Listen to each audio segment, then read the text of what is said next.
you everyone for joining us on the final session of day one at Compete Week. And I am joined by, as we mentioned there, Qayam Noorani, a AE at Klue, one of the best sellers I know, and Nick Cegelski of 30 Minutes to President's Club, the most popular sales podcast out there. And we're talking all things competitive selling today, guys. Fired up. Let's do it. Let's do it. You don't even have any raisins stuck in your teeth, which makes me happy. I know. I brushed thoroughly. First things first, Q. When we were doing a prep call on this, you mentioned you actually like having competitors in your deal. Why? There's a lot of reasons I like having competitors in my deal. It actually tells you a lot about where your buyer's at in the evaluation process. So if your buyer is not looking at any alternatives, it may just be that they're really early on, they're kicking tires. You may not want to invest a lot of time and effort into that deal. If a buyer is evaluating every single vendor on the G2 grid, then they're probably trying to figure out or don't have a really good understanding of the problem they're trying to solve. If your buyer is looking at you and some of your direct competitors, what that tells you is it's a serious evaluation. There's a serious problem that they're looking to solve, and they've already done the pre-research to identify which solutions might be the best fit. And that gets me excited. That's where I want to spend my time and energy and help educate my client and potentially solve their challenges for them with our solutions. It's actually really interesting. I'm even thinking about the buyer who's looking at every single company on that G2 grid, and they've got like a list of, we're looking at 30 different folks. Even that is a really cool opportunity for you, Q, to say, hey, there's a lot of different ways you could sort of solve what it sounds like you're focused on. Like, would it be helpful for me to give you a lay of the land of sort of the different directions folks go when they're thinking about solving something like this? And you can actually start to set yourself apart really, really early when something like that happens, because you can teach the buyer the market landscape. And then you start to come across as a trusted advisor or consultant as opposed to someone Absolutely. who's a product. Totally. And it gives you the opportunity to educate your client on what the solutions or what the best solutions for their problems might be. That very well might not be your solution, right? And you don't want to spend time trying to sell them something that's not going to solve their problem. So to build that credibility and trust, point them in the right direction. When they face the problem that you obviously have articulated to them that you solve at that point, they're going to come knocking on your door because they trust you and they know that you're not going to sell them something just for the sake of selling them something. So, yeah. For folks in attendance too, we're going live, as you can tell. Questions in the chat. We'll get to any and every question you guys have. As you all know, I like story time here. So I thought, Nick, Q, best way to start this session, share with me your favorite competitive deal story. Could be a win, could be a loss, and why it's your favorite story. Oh man, you can't expect me to talk about a loss on here, Adam. I only win deals. I never lose deals, obviously. No, I actually won a really cool deal recently that I was really proud of. And the reason I'm proud of it is because at one point I had actually lost the deal. So my prospective client had came to this new organization from a company where they used one of our direct competitors. And not only that, he had a great experience with them. So coming into this evaluation, I felt like he was almost just doing his due diligence for the sake of doing his due diligence. And I did my best to educate him and consult him and really be that trusted advisor and help him just learn how he could do things better at the end of the day, kind of tool agnostic. And even through that, his leadership at one point decided to go with the competitive solution. So I got the, we're going to go in the other direction. We're breaking up with you kind of thing. But something about how I felt with my client just made me feel like I could just continue to just build this fire that we were the right fit for him. So I continued to work with him. We had that conversation where he was telling me why they went in another direction. And really what happened was we just had a really great conversation where we reinforced the reasons why we were the better fit. And at the end of the day, what he ended up doing was walking into a meeting with his C-suite and recommending that they move forward with us over the competitive solution.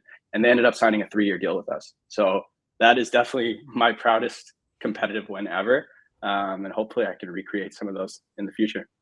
Nick, I'm keen to hear what you got going on. Yeah. That is awesome. I mean, that is stealing victory from the jaws of defeat right there. I love it. Yeah. I have a story that's I almost had defeat stolen from the jaws of victory from me. So This was when I was selling, I used to sell ERP software to big law firms. And there was this deal that I had just like, I knew that I'd done a slam dunk job on this deal. And we were getting all the way to the end. And we'd gone through proposals. We were like so close to being like, yep, let's move to the vendor review contract phase. And I'll never forget, I got on a Zoom meeting with the CFO of this law firm, who is the main person that I've been working with through this like 18-month long evaluation that they've had. And out of the blue, she's like, I hate to tell you this. I think we were priced at like 10K a month. Out of the blue, she was like, she hadn't talked about this competitor at all in the deal. And I'll never forget the name of the competitor. The name of the competitor was Coyote Analytics. And she reaches under her desk and she pulls out a stuffed coyote, like the swag that this company gives away at conferences, like a little stuffed animal. And she's like, by the way, we're also talking to Coyote Analytics and they're half the price of you and they do all of the same things. And she was like, can you help me out on the price here? And I was like, whoa, like I had the ability to discount, but I wasn't getting close to that number. And I remember thinking like, okay, I'm in that moment and I'm like, do I drop my pants on price? I'm still not going to get there. Do I like trash talk this competitor and start to say, wait, but here's all the reasons we're different, better, etc.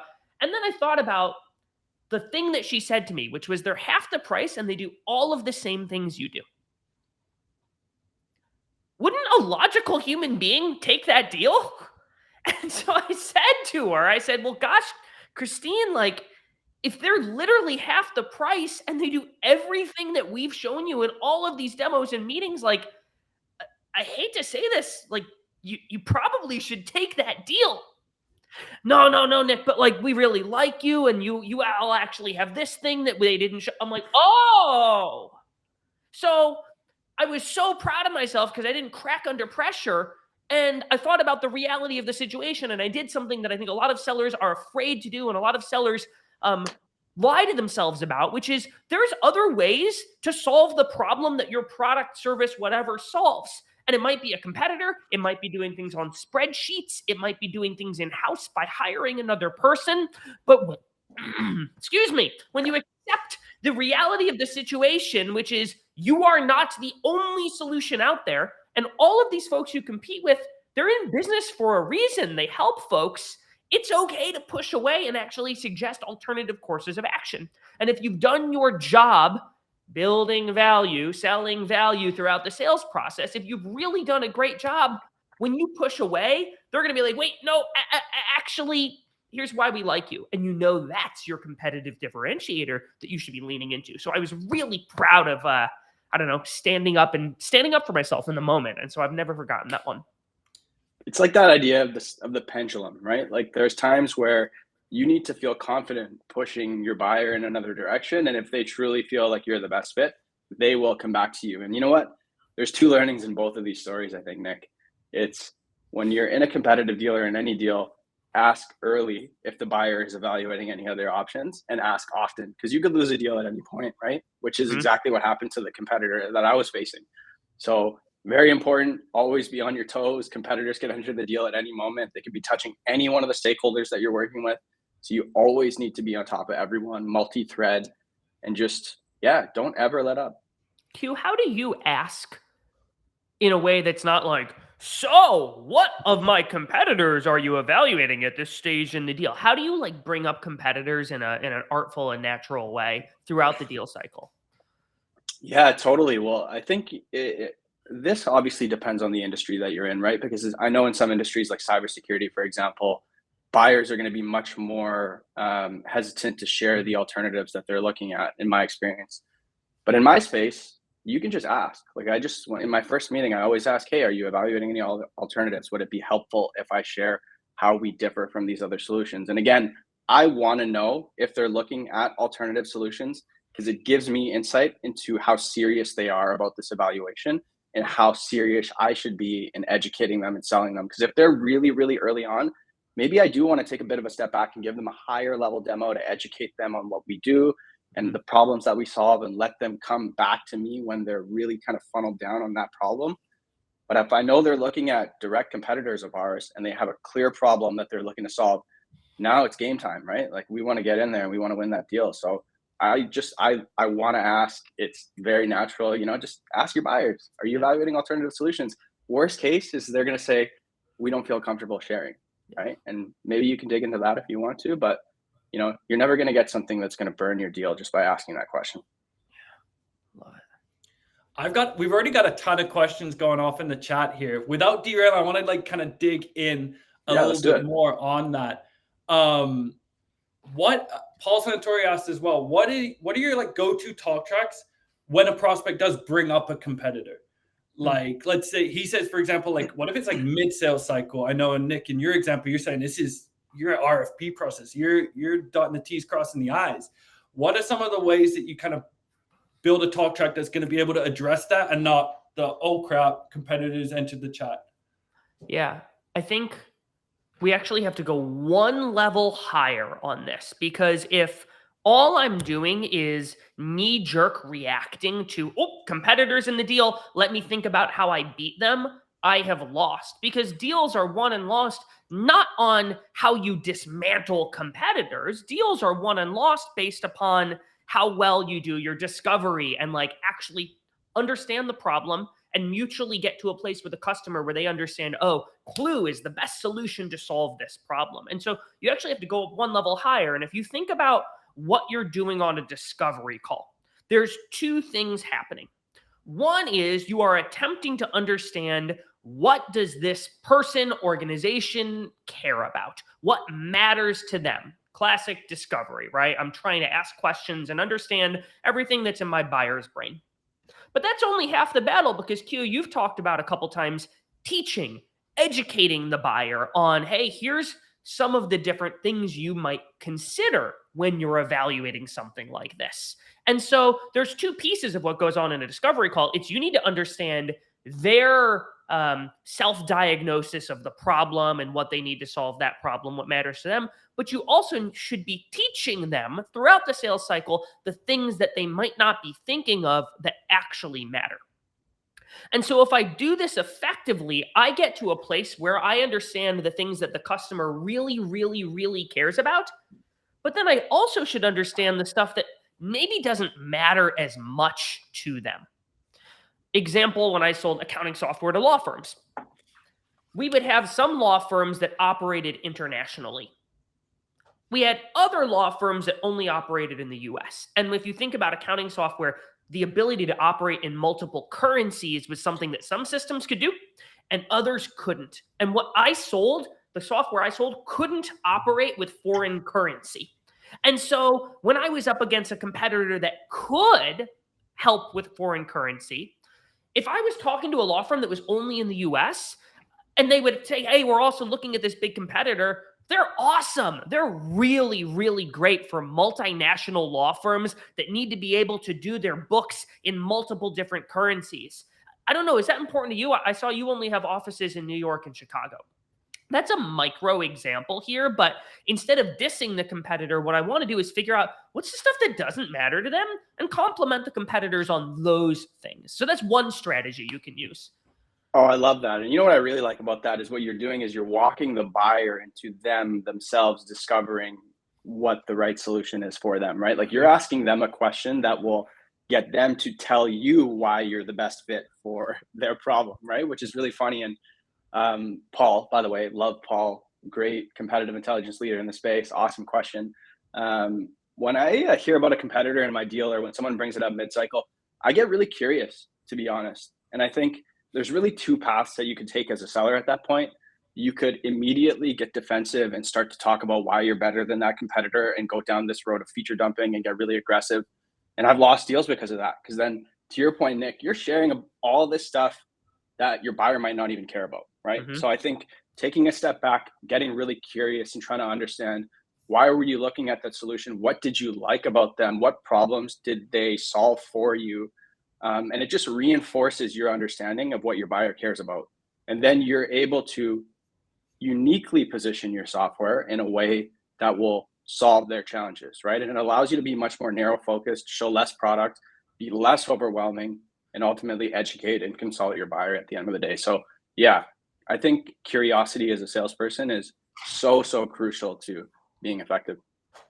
You mentioned there this being and Nick, I think you mentioned this off the hop too, being the educated seller, the educator, consultative seller. I'm putting these bunny ears up because I hear that term a lot. I'd love for you two to share, like, what does that look like specifically? What does that look like in a deal to be a strong consultative seller, to be able to beat competitors? Q, I know you mentioned that you've had examples of this in your past. Like, what does that actually look like for you? Yeah, I think I've been fortunate to have been in this space for quite a while, and I've worked with lots of buyers, and through that, I've really tried to educate myself on the concept of competitive intelligence and enablement as a whole. And I think me being genuinely curious and learning things from every conversation that I have with different prospects and different experts internally or different customers allows me to share those learnings with my clients. So one of the things that I always try to do in my conversations is teach my buyers something that they may not know. And if you can do that, you immediately earn so much trust and credibility with them. And it's even better if it's tool agnostic, right? Help them do their job better right now, regardless of whether they use a tool or not. And I promise you, it's like that pendulum moment where you're saying, hey, even if you don't buy a tool, these are some of the things that you can do to really improve your program. And you're almost pushing them away a little bit, but then they're coming back to you because they're like, wow, this person knows so much about competitive and they can teach me more and more. And I truly have clients who tell me that they learn things in our conversations. And that's the most fulfilling thing to me, to be able to have what's considered a sales conversation. But at the end of the day, my buyers are learning something and they want to speak with me again. And one of the other things you can do to be really consultative is you're not the expert at everything, right? So if your buyer wants to learn about your onboarding process, bring in a VP of onboarding or one of your customer success leaders. They can educate your clients better than you can, right? If they want to learn about a specific product offering or something on your roadmap, bring in your VP of product. Let them educate and consult your buyer, because there are people who are better suited to speak to things than you are at the end of the day. So, Nick, I'd love to hear what you've done in that sense as well. Yeah, I mean, I think one of the things that I'll +1 you on is being able to share product agnostic or company agnostic content. And I think a lot of salespeople over rotate on consuming content designed for salespeople, meaning they obsessively listen to 30 Minutes to President's Club. They're scrolling their LinkedIn feed looking for the latest sales tip. And actually, I think the best way to be a phenomenal salesperson is to consume content that is designed for the folks that you are selling to. Meaning, Absolutely.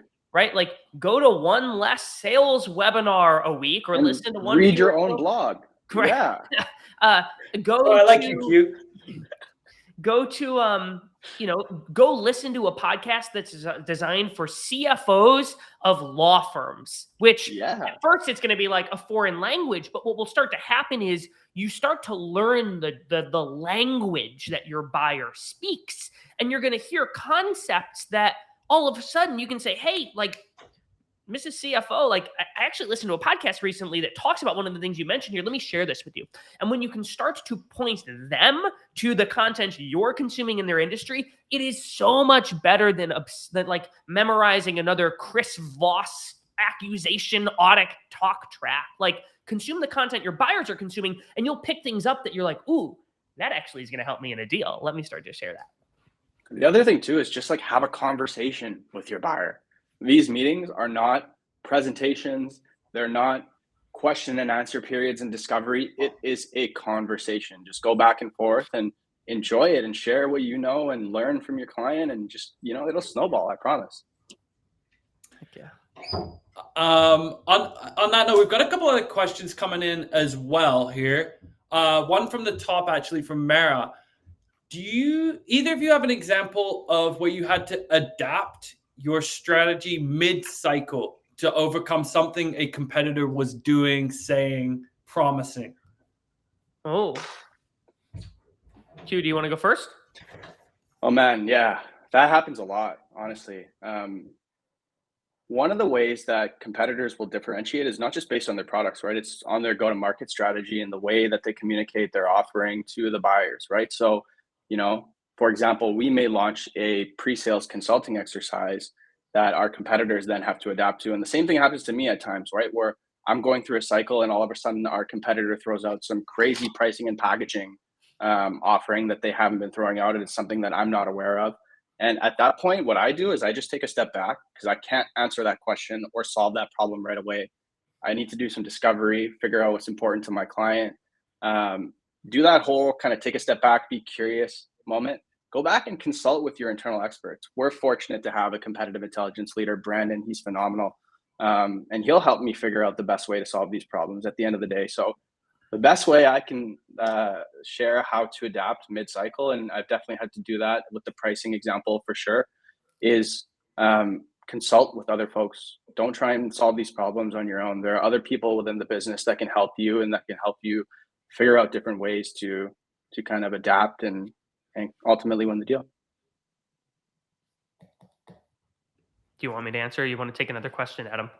Well, we've got a couple minutes left. Nick, if you have a good one for this, feel free to drop it, or I'll give you 3 rapid fire things. So, all right, go on. One, orient around what the customer cared about in discovery and what you taught them matters in discovery. So always orient around that.